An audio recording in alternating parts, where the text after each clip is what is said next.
जय जगन्नाथ नमस्कार मु दीपा आपण मानकु ओम दीपा ओडिया किचन को स्वागत करुच्ची।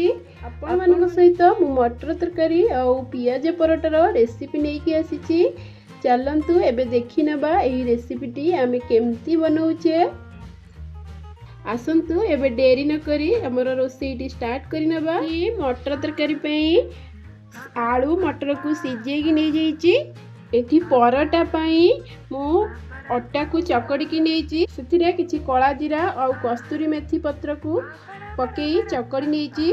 मुझे यही अटा चकड़ाटी को सॉफ्ट होगा किछि समय घोड़े की छाड़ी देउची। पैन गरम हो जाइछि। मुझे तेल को ऐड कर नउची। तेल गरम होला परे मु हाफ स्पून जीरा को ऐड कर नउची। काटिकी रखिथिबा गोटे पियाज को ऐड कर नउची।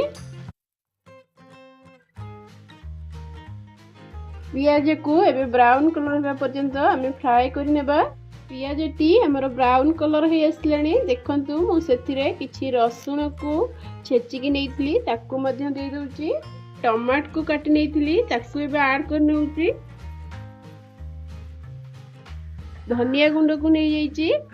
हल्दी गुंड को ऐड कर नउ। लंका गुंड को मध्य ऐड कर नउची।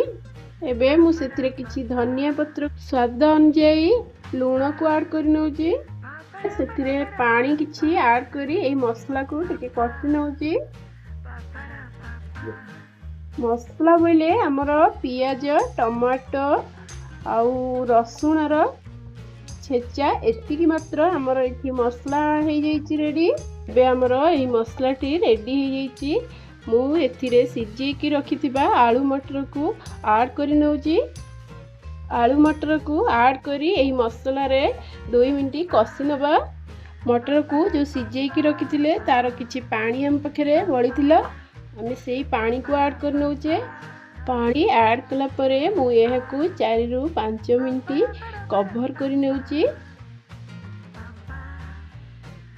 चलंतु एबे हमें पियाज परोटा पई एठी देखंतु गोटे पैन टी गरम करि नेची। तेल को ऐड करी पियाज को एबे फ्राई करि नबा। थिरे किछि धनिया पत्र को ऐड कर नउची। धनिया गुंडा 1 पिंच हळदी ऐड करि नउची। पियाज टी एठी हमर फ्राई हे जाइछि। मु यहा को गोटे प्लेट को काढी नउची। देखिबा हमर एई मटर तरकारी रेडी हो जाइछि। मु एथिरे किछि धनिया पत्र को ऐड कर नउची। देखंतु पूरा कम मसला रे और कम समय रे केमती हमर मटर तरकारी रेडी हो जाइछि। एहा को एबे हमें साइड करि नबा और परोटा बनिया पई रेडी करि नबा। परोटा पई मु एठी तावाटी गरम करि नउची। देखंतु मु एठी परोटा पई एमती मीडियम साइज रो गुळा करि नेइची। एबे मु पिठा हला परी एबे एहार खोबटी को बनी नेइची। एथिरे मु पियाज रो स्टफिंग को ऐड कर नउची।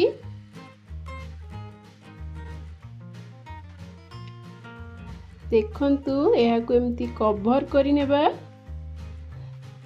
दुई पट साइड रो सब कवर करि नेबा। बिल्कुल फाटिबा को मध्य देबे नहीं।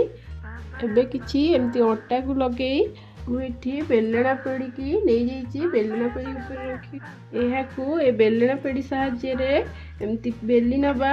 एमती हल्का हल्का भाबरे एहा को बेली नबा नहले एटा फाटी मध्य जीवो। एहा को रुटी परी पूरा गोल कर नेइछि। पैन टी हमर गरम कर नेइथिली। मु सेथिरे परोटाटी को दे दोछि।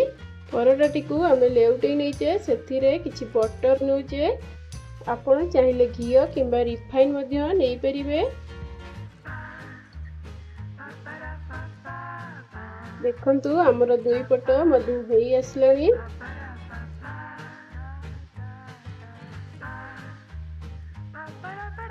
मुबे याकू गोटे प्लेट को काढी नउची।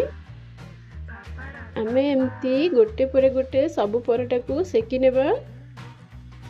परोटार गोटे फळ सेकिला परे ताकू आमे नेउटेई नबा। एबे एथिरे किछि बटर को ऐड करी दुई पट साइड मध्य सेकी नेबा। मु आशा करुच्ची आपण मानकु एही रेसिपीटी निश्चय पसंद आसीबो। ଏହି ରେସିପିଟି ଆପଣମାନଙ୍କ କିଚେନରେ ଥରେ ଟ୍ରାଏ କରନ୍ତୁ ଆଉ ଆପଣମାନଙ୍କ ମତାମତ ମୋତେ କମେଣ୍ଟ ଦ୍ୱାରା ଜଣାନ୍ତୁ।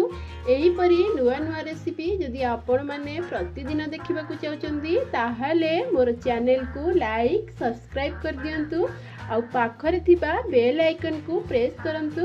ଏହାଦ୍ୱାରା ସର୍ବପ୍ରଥମେ ଆପଣମାନେ ନୋଟିଫିକେସନ୍ ପାଇପାରିବେ। ଧନ୍ୟବାଦ। ଜୟ ଜଗନ୍ନାଥ।